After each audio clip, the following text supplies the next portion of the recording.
graduated high school in 2015, and I felt a serious call on my life to travel to Haiti, a place I had been a couple times in the past couple years, and pack my bags and live there for a while. So I did just that. I kind of ditched my college plans and traveled to Haiti and lived there for about a year after graduating high school, and it was a really amazing experience. And one thing that I quickly learned while being there, especially with just few Americans, was how important language is. We don't think about it often when all of our friends or family speak our own language, but when you are in a new country with people that you don't know and you're trying to connect and get to know them, that's really hard to do when you don't know their language. And I also learned how much culture is just said through language. It's such an important part of the culture. So today I want to talk to you about Haitian Creole, and that's the language that is spoken in Haiti. And I had the opportunity to learn that language while I was there. I don't speak it, I wouldn't say fluently, but I'm very conversational and I can do pretty well when talking to people. According to Webster's Dictionary, Haitian Creole is a French-based language spoken by Haitians. The first known use of Haitian Creole was in 1938.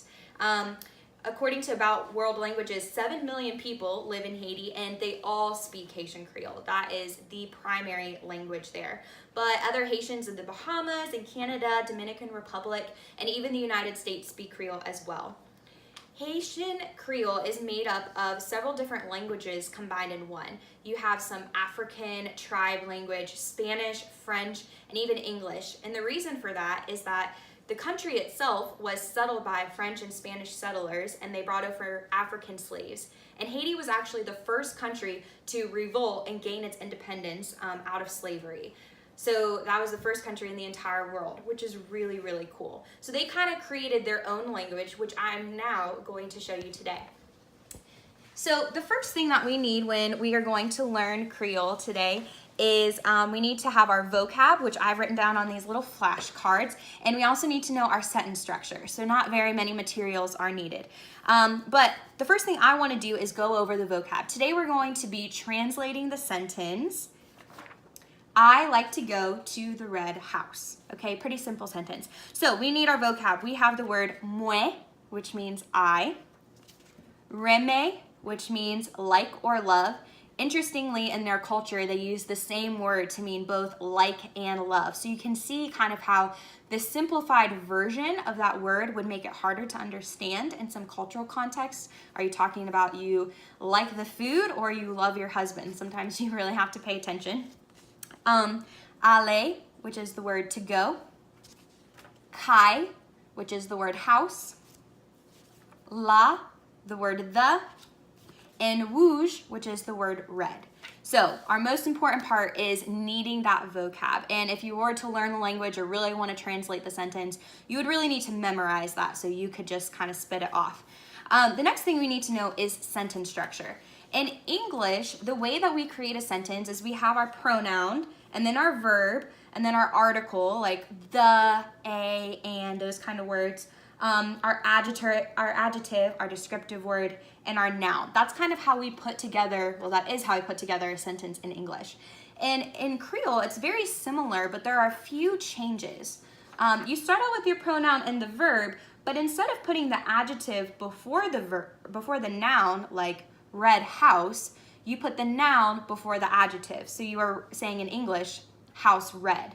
And you also put the article, the, a, or an, after the noun. So I kind of think about the most important word that you're saying, the noun, whatever you're describing, comes first in Creole.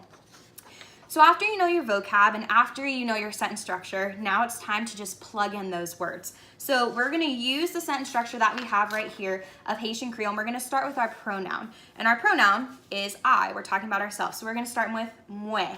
So we're going to put that down right here. We have moi. And then our verb, which is like, or in this case, like or love, reme. We have our verb to go, aller. We have our noun, kai, which means house. We have our article, la, which means the. and we have our adjective, rouge, which means red. So if you were to look at this, I've written down both translations. We have moi reme aller kai la rouge, or I like to go to the red house. The nice thing about Creole is that it is pretty similar to English when it comes to forming sentences. There are just those few different tricks that you have to get to know.